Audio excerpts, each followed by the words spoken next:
Alright, ladies and gentlemen, I'm going to break down every single player picked in the NFC South teams in the 2025 NFL Draft, give each one a little grade, and then slap an overall grade on each team's whole draft selection for every round. I'm going to keep it super simple so you can totally get why I'm giving these grades. This is going to be a wild ride, so let's dive in and talk about why some picks were awesome while others, well, they weren't that much. Start off with my Atlanta Falcons. The Falcons needed help on defense, especially getting to the quarterback. That's basically an edge rush, right? And in the secondary, guys who cover the receivers. They also needed a better offensive line to protect their quarterback. Let's grade the picks. Round 1, pick number 15, they got Jalon Walker, edge out of Georgia. I'm going to give this a grade of an A. Why? Well, Jalon is a superhero. You can't disagree with me when I say he chases down quarterbacks. The Falcons defense was super weak at getting sacks. Only 31 out of 20 in 2024. It's horrible. Jalon was a top 15 talent. So getting him here is like finding a shiny Pokemon card in a pack. He's fast, he's strong, and he can play multiple spots. The only tiny worry is he's a bit short for an edge rusher. But his skills make this an awesome pick. Let's go to round 1 again and pick number 26 as he traded with the LA Rams to get James Pearce Jr, edge out of Tennessee. What kind of grade do I give him? B+. Why? Well, James is another quarterback chaser, which is great for the Falcons. They need more than one, of course. He's super fast, had 17.5 sacks in college overall, but they gave up on a 2026 first round pick to get him, which is like trading your favorite toy for a new one. Plus, some say he had off-field issues, so that's a little risky for the Atlanta Falcons. Still, he's a big talent, so it's a solid pick if he pans out. In round 3, pick number 96, the Falcons get Xavier Watts, safety out of Notre Dame. This is a grade of an A-. Why? Well, Xavier's a safety. Like a goalie in soccer stopping big plays in the back, the Falcons secondary needed help, and Xavier's a ball hog who grabs interceptions. He has great value this late. Like getting a huge candy bar for a freaking dollar. That's how it felt. He might need time to learn, but he's a smart pick to help out at the safety position. Next up at round number 4, with pick number 118, the Falcons get Billy Bowman Jr, another safety out of Oklahoma. I'm going to give this one a B. It's another safety. Billy's fast and he can cover receivers or even play closer to the line. It's cool to add more defense, add more safeties. But they already got Xavier, so maybe they could have picked the cornerback instead at this position or at this pick. It's like getting 2 chocolate ice creams when you already have one. Makes no sense. You're going to get full of the same thing. Still, Billy's a good player, so it's not a bad choice overall. Round number 7, pick 218. The Atlanta Falcons get Shaq Nelson, OT, out of Wisconsin. It's a grade of an A+. Why? Well, Jack's an offensive tackle, like a big wall protecting the quarterback. Getting him in the last round is like finding a dollar on the playground. The Falcons needed help in the line, and Jack's strong and experienced. He might not start right away, but he's going to be a steal this late with this pick, and he's going to be great for them in the future. Now it's time to give you the overall grade for the Atlanta Falcons, round 1 through 7. I'm going to give the Falcons an A-. The Falcons did a great job. They got 2 awesome edge rushers to fix their weak pass rush, added 2 safeties to make their secondary tougher, and snagged the tackle super late. It's like acing a test but missing one tiny little freaking question and it bugs you in the head. The only oops was trading a future first-round pick for Pearce, which is really risky if the team doesn't do well next year or the year after that. Still, the draft makes their defense way scarier than what they were pre-draft. Let us know your thoughts on what you think of this Atlanta Falcons selection. Alright, let's talk about the Carolina Panthers. They needed a big-time receiver for the quarterback, Bryce Young, plus edge rushers, a safety, and more defensive line help. Let's see how they did. With round 1, pick number 8, they had Tetairoa McMillan, wide receiver from Arizona. I'm going to give this a grade of a B. Why? Well, Tetairoa is a giant receiver, and I mean huge, freaking tall, like a basketball player catching passes and dunking. He's going to be helpful for Bryce Young to throw better, but picking him at 8 was a bit early when they really needed an edge rusher. It's like buying a cool new bike when you need new shoes. Or a wrong selection in my mind. Still, he's a star, so it's not a bad pick, but it's not the best pick available. Round 2, pick number 51, we got Nate Scordon, edge out of Texas A&M. I'm going to give this a grade of an A. Nate is a beast at chasing quarterback. He's strong and played awesome in the SEC. Getting him in the second round is like getting a big Lego set on sale. Panthers needed this guy, and he's a perfect fit for them. Round 3, pick number 76, Princely Uman. I don't know how to pronounce his last name, but he's an edge out of Ole Miss, and we give him a grade of an A. Another edge rusher. It's what they needed. Princely's fast and tough, and getting him here is like finding another great toy in the same store. The Panthers doubled up on edge rushers, which is super smart since their defense just needed it. He's a tiny bit raw, like needing practice to ride a bike, but he's awesome, and he might be great with time, practice, and a lot of learning from his defensive coaches. Now let's go to round 4, pick number 114, Trevor Etienne, running back out of Georgia. I'm going to give this a B-. Trevor's a running back, like the kid who's super fast in the tag. He's good, but the Panthers already have okay running backs that are complementary and similar to what he provides. So this wasn't the biggest need for the freaking Panthers. But it's like getting a new video game when you need school supplies. So still, he's talented and he could help if somebody goes down. At round number 4, again, pick number 122, we have Lathanen Ransom, safety out of Ohio State. Now this is a grade of an A. Lathanen safety who is a person who can stop passes and hit hard for sure. The Panthers needed a guy like him in the secondary, and getting him in the 4th round is like finding a rare trading card. He's going to make their defense tougher right out of the bat. Round 5, pick number 140, we have Cam Jackson, DL out of Florida. This is a grade of a B+. Cam's defensive lineman, like a big kid pushing everyone away in the game. He's strong and helps stop a run. Panthers needed depth here, and Cam's a good pick this late in the round. By getting a great snack for cheap, that's basically how I feel.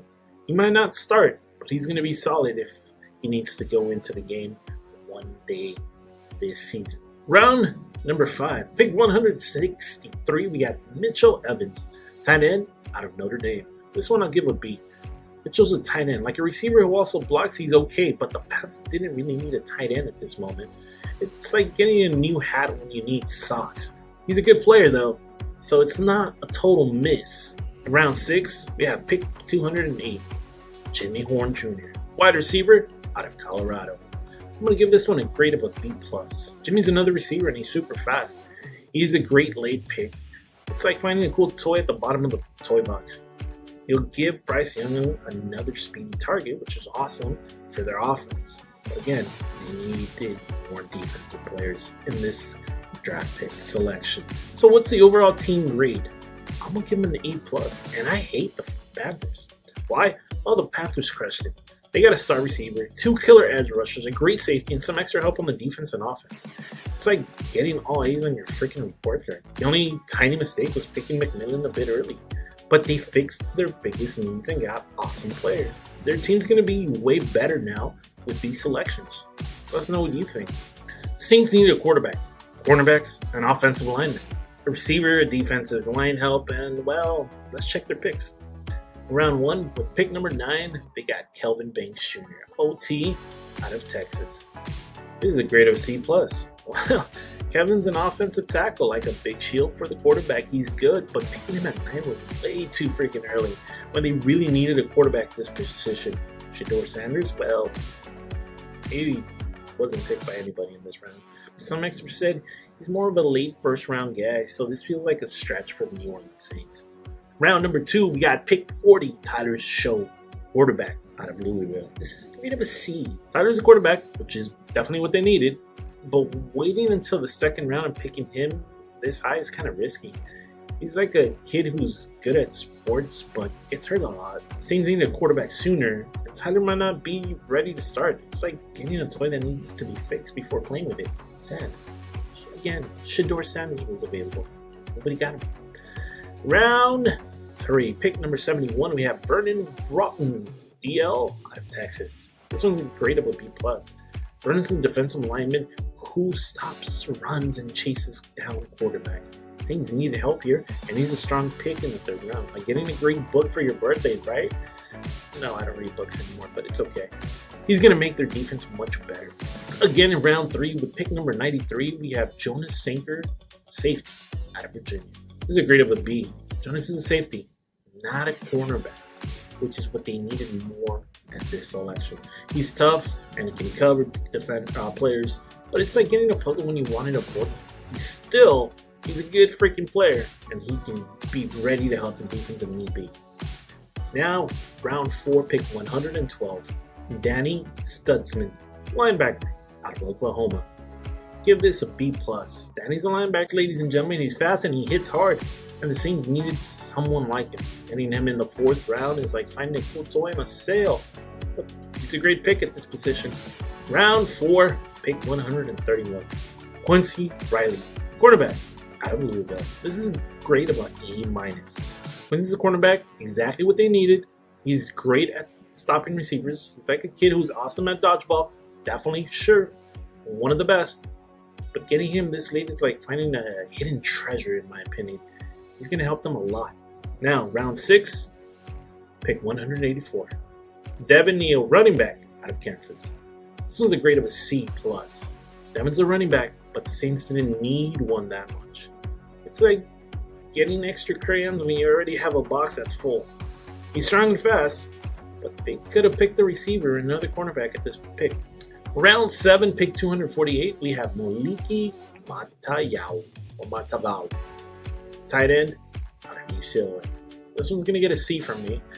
Moliki's a tight end, but the Saints didn't need one. It's like getting a new backpack in your hands is pretty much fine.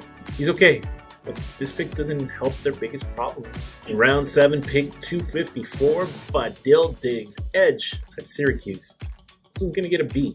Fadil's an edge rusher, which is cool because they need more defense. He's a good late pick. He might not start, but he's going to be a smart choice for them here in case anybody gets injured.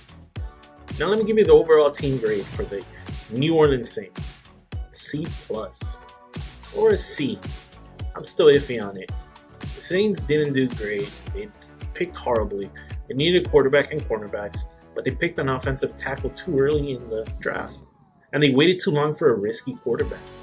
He's really risky for them. It's like studying for the wrong test. Who does that? They got some good players like Quincy and Vernon, but they missed chances to fix their biggest holes. Their draft is just okay. It's not good, and it's not great. It's not super exciting, and they needed that. Let me know what you think in the comment area. The Bucs, the Tampa Bay Buccaneers. They needed linebackers, cornerbacks, edge rushers, safeties, and offensive linemen. Let's grade their picks. Round 1, pick number 19, Emeka Egbuka, wide receiver out of Ohio State. I'm going to give this a B-. Emeka's a receiver, and he's really good. He's like a kid who's awesome at catching the kickball. But the Bucs already have good receivers, so this wasn't their biggest need. It's like getting a new game when you need new shoes. He'll help. But they could have picked a defender here. Let's go to round 2, pick 53. Benjamin Morrison, cornerback out of Notre Dame. This one's going to get an A for me. Benjamin's a cornerback, exactly what they needed. He's like a superhero stopping passes. Getting him in the 2nd round is like finding a rare comic book. He's going to make their defense way freaking better. Round 3, pick 84, Jacob Parrish, cornerback out of Kansas State. This one's going to get an A- from me. Another cornerback, which is great for them because it's what they need. Jacob's tough, and he can cover receivers. He's like a little kid who's great at tag. The Bucs needed help here, and getting him in the 3rd round is like getting a great deal at the store. It's an awesome pick for them. Round 4, pick 121, David Walker, edge out of Central Arkansas. This one's going to get a B+ from me. David's an edge rusher, which is definitely what they needed. He's from a smaller school, but he's super strong. Getting him here is like finding a cool toy in a surprise bag. He's a definitely good pick. Now we go to round 5, pick 157, Elijah Roberts, another edge, this one from SMU. He's going to get a B. Elijah's fast and he can chase quarterbacks. The Bucs needed more defense. He's a solid pick this late.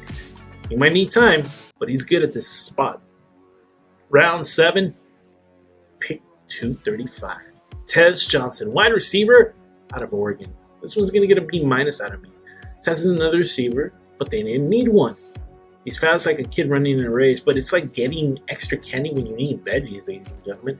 He's a fun player, but they could have picked a linebacker or safety. Overall, the Tampa Bay Buccaneers get a B+ from me. The Bucs did pretty good. They got 2 awesome cornerbacks and 2 edge rushers, which is really what they needed. It's like checking out big items on a shopping list, but picking 2 receivers, especially Emeka early, was very weird to me when they needed linebackers and safety more. It's like getting a B+ on a test. You did well, but you could have done a little better, Tampa Bay. That's my opinion. Alright, let me summarize it for you. Each team has stuff they needed to fix, like holes in the roster. The Panthers got an A+ because they fixed almost everything: receivers, edge rushers, and defense. The Falcons got an A- because they made their defense way better, but took a big risk by trading their future pick. The Buccaneers, well, they got a B+ because they got great defenders, but picked receivers they didn't need. The Saints got a C+ because they missed their biggest needs, like picking wrong answers on the damn quiz. This draft is like building a team for a big game. The Panthers and Falcons built super strong teams, but the Bucs built a good one, but missed a few pieces. And the Saints, well, it seems like they need to study harder. At least that's my opinion. Let me know what you think on each team's selections. What would you have graded each selection and overall selection for the team itself? Let me know in the comment area. Don't forget to like, share, subscribe, follow, all those good things that YouTube requests. Thank you for watching. We'll see you in the next one.